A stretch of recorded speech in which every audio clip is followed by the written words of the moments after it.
네, 반갑습니다. 환영하고 축복합니다. 제가요, 전에 부교육자로 부목사로 섬기던 교회에서 이런 얘기를 들은 적이 있었습니다. 같이 사역하시던 전도사님들이 많이 계시던 교회였어요. 어떤 성도님이 저한테 찾아오셔서 이런저런 이야기를 하시다가 그 전도사님을 두고 불평처럼 이런 말씀을 쓱 하셨거든요.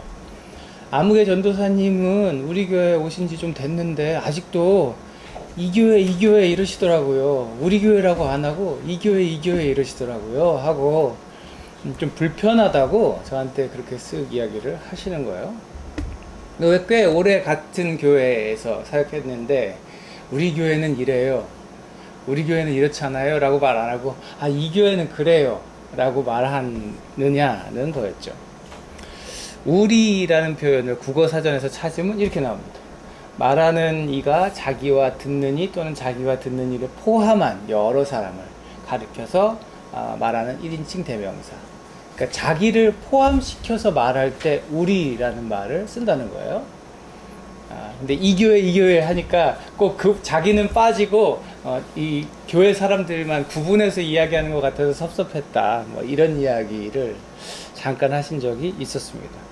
듣고 보니 섭섭하셨을 수 있겠다. 그 전도사님을 사랑하는 마음에서 생각했고, 나도 작은 표현도 좀 잘 조심해서 써야 되겠다. 그런 생각을 했던 적이 있었습니다. 오늘 같이 읽은 사도행전 말씀 꽤 긴 본문인데 쭉 읽으면서 참 많이 등장하는 표현이 바로 우리입니다. 1절부터 16절까지 16절인 구절인데 여기서 세 보면 우리는 이렇게 이야기하는 게 20번 정도가 되거든요. 여러분 다시 한번 퀴즈를, 우리가 지금 사도행전 1장부터 21장까지 왔어요. 좀만 더 가면 이제 끝이 보이는데 다시 한번 냈던 퀴즈를 내보겠습니다. 사도행전은 누가 썼나요? 바울아. 네, 맞습니다. 누가 썼습니다. 사도행전은 누가 썼나요? 그러면 네, 그러면 돼요. 누가가 썼습니다.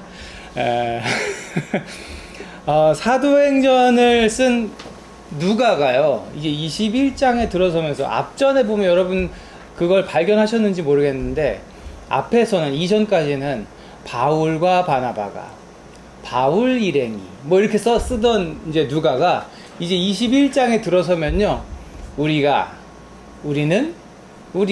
이런 이야기를 쓰고 있는 거예요. 그러니까 지금 이 우리 안에는 누가 들어있는 것을 알 수 있죠? 누가가 들어있는 것을 알 수 있습니다.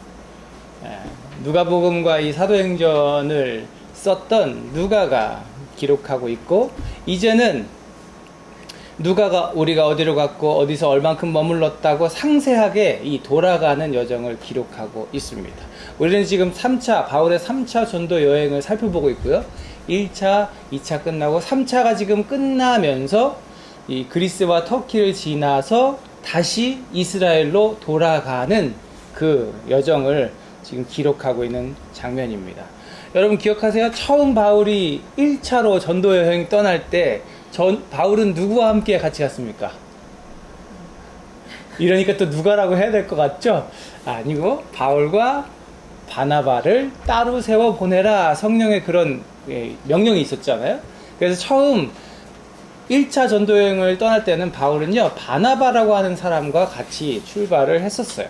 그리고 우리가 지금까지 살펴봤지만 2차, 3차 전도여행에 이르면서 이제 바나바와 바울은 이렇게 표현했던 게 어느새 바울 일행은 이라는 표현으로 바뀌어서 나오고 있는 걸 우리는 살펴봤습니다. 그러니까 바울은 동역자들이 많이 생겼던 거예요.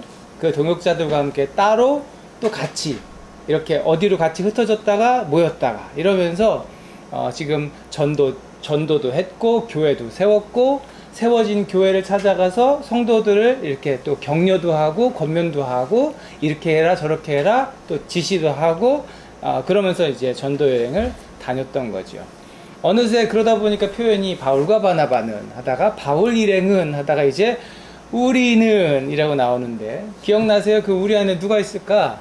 유다, 신라, 마가 요한, 디모데, 브리스길라와 아굴라 뭐 이런 사람들 스쳐 지나가는 이름들이 있을 겁니다. 그 안에 누가도 있는 거죠. 사랑하는 여러분, 교회는요 공동체입니다. 우리가 늘 표현하는 것대로 공동체예요. 예수님께서 이렇게 말씀하셨어요. 두세 사람이 내 이름으로 모여있는 자리, 거기에 내가 그들 가운데 있다. 지금 우리가 여기 이렇게 모여 있잖아요. 이곳에 누가 계시다고요? 하나님이신 예수님께서 함께 계신다. 그래서 교회는 공동체여야 합니다. 머리가 되시는 예수님, 그리고 몸을 이룬 성도들이 하나가 된 공동체가 바로 교회인 거죠. 그리고 서로를 우리라고 부르는 거죠. 제가 아까 설교 시작할 때 소개했던 어떤 그 성도님처럼 우리라고 해줘야지 왜 이 교회라고 이야기하느냐, 그게 섭섭할 만큼 우리는 우리 교회, 우리들이라고 표현하는 공동체가 되었습니다.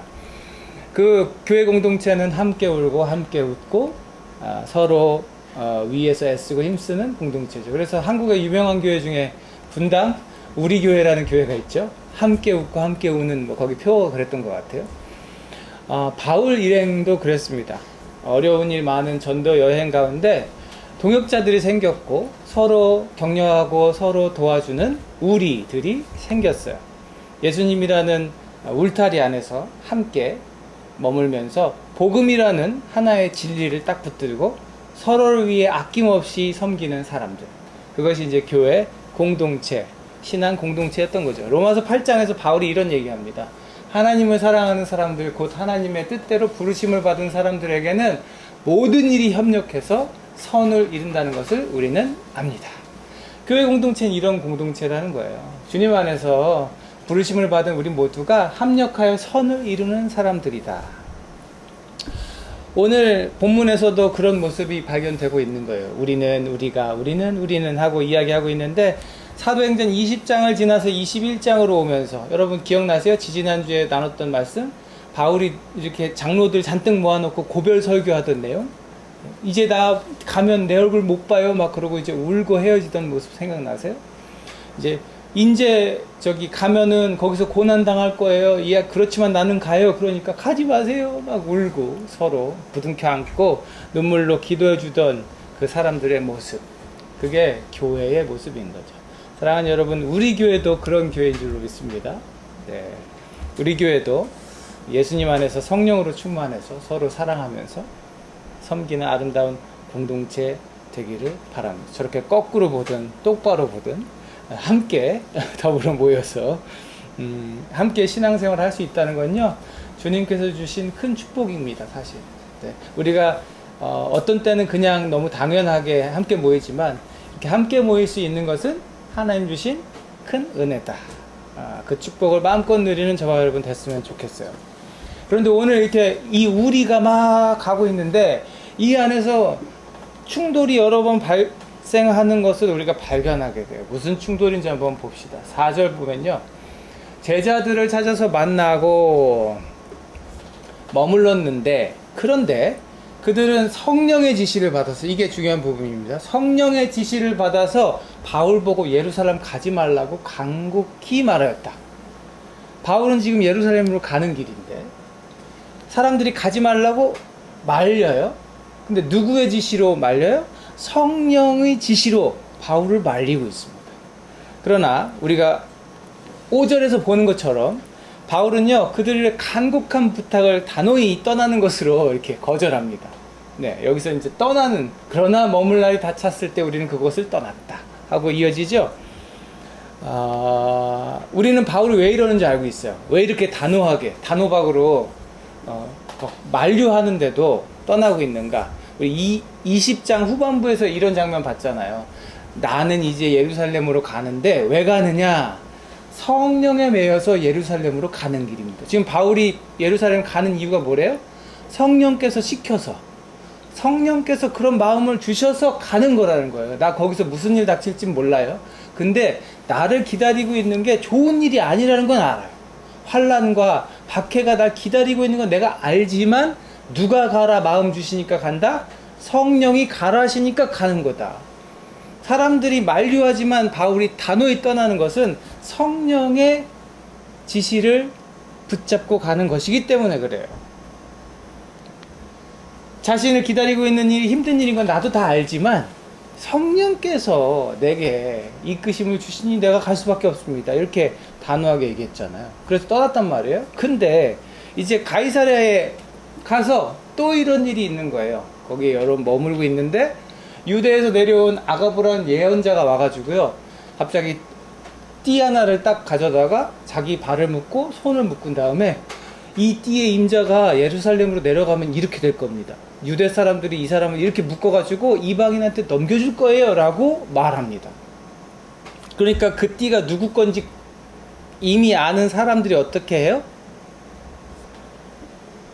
예루살렘으로 가지 말라고 간곡하게 만류해요. 근데 이 예언자가 뭐라 그랬어요? 나한테 이걸 알려주신 분이 누구래요? 성령께서 말씀하십니다. 처음에는 우리 말고 그 지역의 사람들만 만류했단 말이에요. 그 지역 사람들만 가지 말라고. 근데 여기서 지금 누구도 같이 가면 안 된다고 그래요? 그곳 사람들과 함께 우리는 이제는 지금 바울과 함께 있는 그 사람들, 우리들도 말리기 시작했다는 거예요.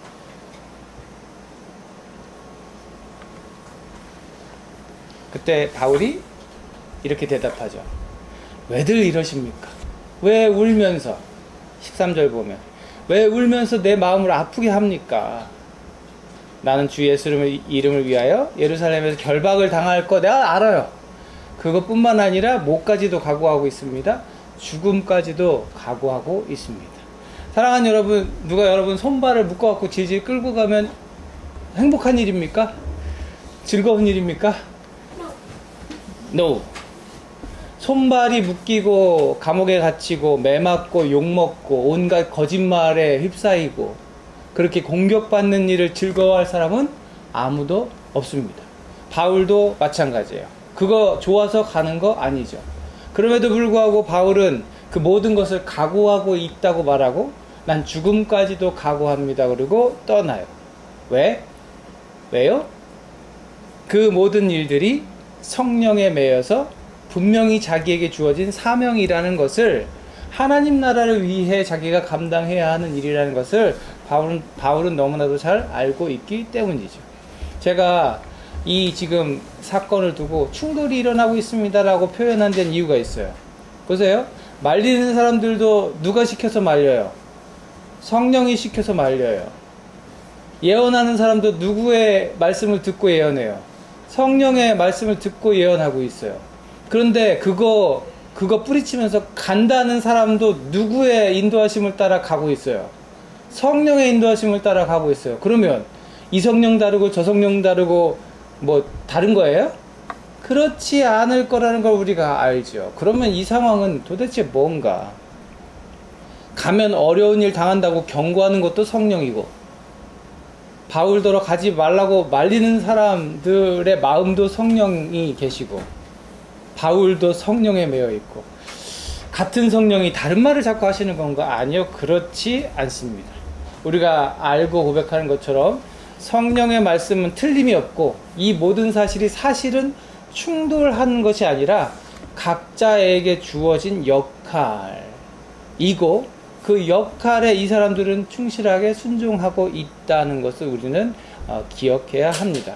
사랑하는 여러분, 때로 우리는 어떤 상황 속에서요, 어떤 게 하나님의 뜻인가를 고민할 때가 있습니다. 도대체 뭐가 하나님의 뜻인가? 이거 하나님의 뜻인가? 아닌가? 확신하지 못해서 이렇게 해도 되는 것인가? 하면 안 될까를 갈등할 때가 있어요. 그래서 그럴 때 신앙이 좋은 누군가를 찾아서 나 이런 저기가 있는데 어떡하지? 하고 묻기도 하고 조언을 듣기도 하고 나보다도 기도를 많이 할 것 같은 권사님을 찾아가가지고 저 사실은 이런데 기도 좀 해주세요 하고 부탁을 하기도 하고 또 그 사람들의 말에 귀를 기울이기도 하죠. 좋은 방법이에요. 신앙 공동체 안에서 서로를 위해 기도해달라 부탁하고 그 사람들의 의견을 듣는 것 좋은 일입니다. 성령 안에서 하나 된 공동체 성도들에게 조언 듣는 거 잘하는 겁니다. 그런데 거기서 멈추어서는 안 되는 거죠. 그 사람들의 이야기를 듣고 끝나는 건 안 되는 거죠. 그것만으로 결정하면 안 되는 거예요. 왜냐하면 하나님과 나와의 관계는 철저하게 1대1. 하나님과 나 사이의 관계이라는 거 여러분 기억하셔야 돼요. 성령으로 충만한 성도들의 조언 끝에도요, 신령한 누군가의 그 이야기 뒤에도요, 반드시 나와 성령님 간의 대화, 나와 성령님 간의 기도, 그리고 성령님이 내게 주시는 그 마음, 그것을 확인할 필요가 분명히 있는 것이고, 우리는 무엇에 순종해야 할까요? 성령께서 내게 주시는 마음에 순종해야 한다는 거죠. 바울은요, 성도들이 전하는 그 말, 성도들이 성령으로 감동해서 전달하는 그 성도들의 감정, 그것이 아니라 무엇을 따라갑니까? 처음부터 끝까지 성령의 인도하심을 따라갑니다.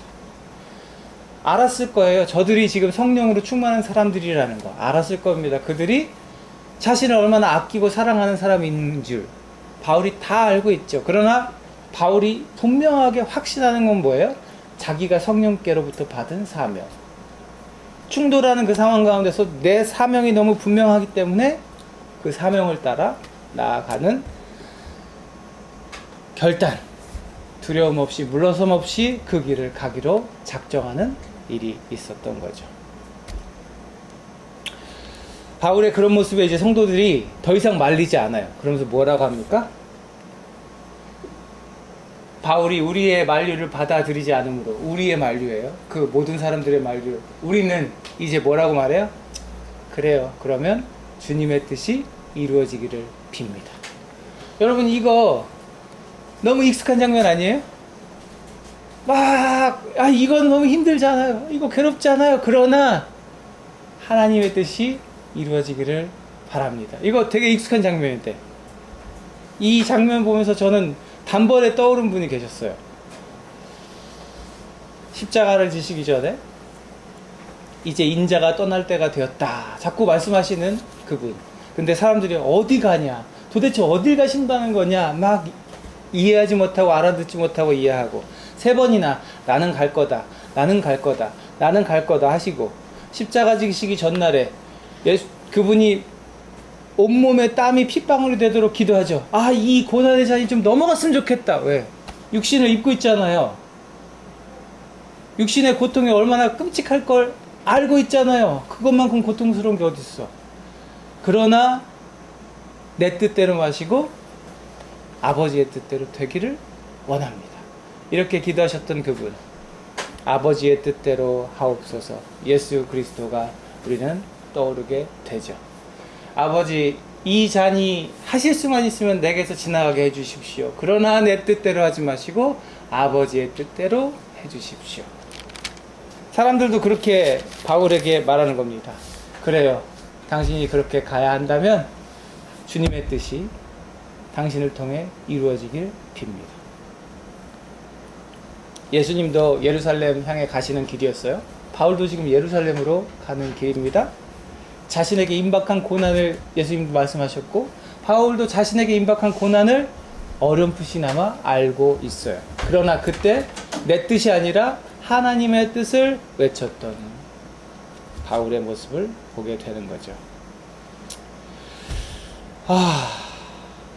사랑하는 여러분, 성령으로 충만하다는 것이 무엇일까요? 어제 유스그룹 친구들 성령 충만에 대해서 이제 마지막으로 배우면서 이거 우리 나눴는데, 성령으로 충만하다는 것이 무엇일까? 제가 늘 좋아하는 표현 하는 것처럼 물컵에 가득 물이 담겨서 표면 장력 때문에 넘치지 않는 그 상태, 더 이상은 채울 수 없는, 한 방울 딱 떨어져서 표면 장력이 탁 깨지는 그 순간에 쭉 흘러 넘치는 그 잔처럼 더 이상 아무것도 더 담을 수 없이 가득 찬 그 상태, 나는 사라지고 성령만 그렇게 내 안에 가득 차 있는 상태를 우리는 성령의 충만이라고 말합니다. 나라는 사람은 사라졌고 성령님께서만 완전히 나를 사로잡은 그 상태, 그랬는데도 불구하고 너무 기쁘고 즐겁고 행복한 그 상태가 성령의 충만이라고 성경은 말합니다. 바울의 전도 여행도 그랬어요. 우리가 흔히 말하는 위대한 전도자 바울, 그 사람은요 사실은 우리와 같은 사람입니다. 자기가 늘 고백하죠. 나는 연약하고 죄인 중에 괴수고 나는 늘 하나님 앞에 날마다 죽노라. 예수를 만나기 전에는 오히려 더 악랄한 핍박자였고 반대자였습니다.